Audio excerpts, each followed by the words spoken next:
印度媒体自信满满的发文表示，印度下一代的隐身战机将会超越中国的歼20隐身战机，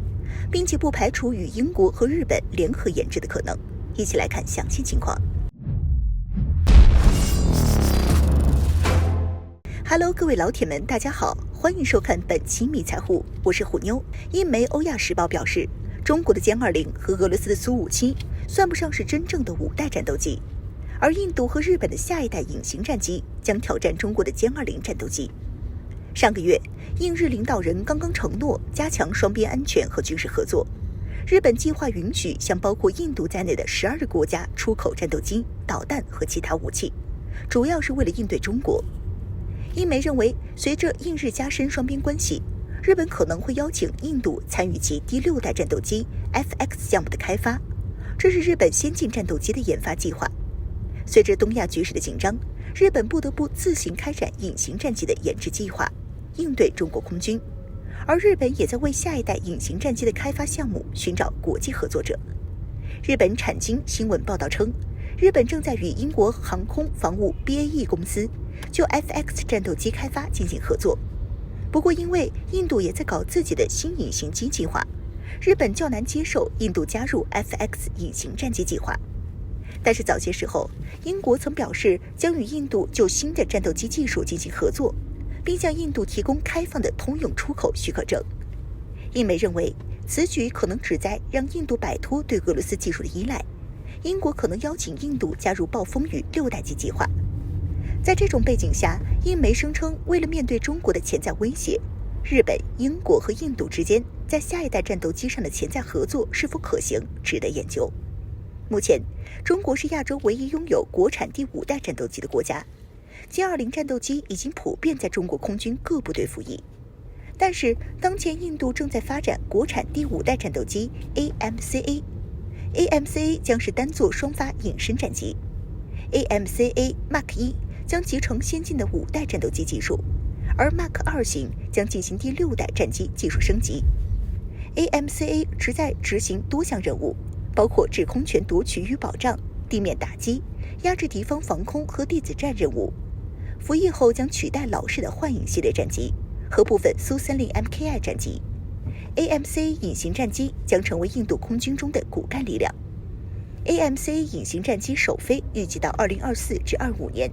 批量生产可能在2030年开始。估计印度空军的订单将会超过250架，而且按照印度的规划， AMCA 的量产价格仅为1.15亿美元一架，和歼20的单价差不多。相比从法国2.4亿美元单价购买的阵风，这个价格对印度空军来说是非常实惠的。当然，这个价格的前提是 AMCA 隐形战机的所有主要部件均为印度自行生产。从外形上看，印度的 AMCA 实在是和中国的歼35战机具有极高的相似度，两者都是常规布局的双发隐身战斗机。据称 ，AMCA 隐形战机25吨重，内置弹舱有效载荷为1.5吨。外部武器弹药挂载有效载荷为5.5吨，此外还有6.5吨的内部燃料。英媒引用军事分析家查科的说法称，中国的歼20和俄罗斯的苏57战机不被认为是真正的第5代飞机，但是却没有指出任何的依据。对于自家的 AMCA 战机，则是极尽吹捧称，这款战机在性能上要远超歼20战机。虎妞认为，英媒的论调实在是好笑。AMCA 现在还在设计方案中，离生产原型机还没八字一撇呢，就开始硬吹了。仔细分析印度军工自研能力就知道，印度想要单凭自己的技术和航空工业研发5代甚至是6代隐形战机是非常难的。此前印度花了数十年时间研发了 LCA 战机，勉强说得上过了及格线。这款战机的性能可以说是达到了常规战机普通标准，但是飞机的关键设备如雷达、发动机等还是得买西方国家的。这说明在3代机的问题上，印度面临受制于人的问题。而现在印度为了一味地追赶中国，又心血来潮地搞 AMCA 项目，其结果无疑是很不乐观的。常规的新战机除了机壳子是自己造的，其余大部分都是国外产品，在实践上就进行得不到位，难以把控系统工程。对于隐形机的设计原理则更是一窍不通。按照印度的说法，打算 AMCA 在3年内试飞，7年内开始量产。但是以印度的实际情况，能够在10年内完成 AMCA 项目的原型机并且试飞，就已经很了不起了。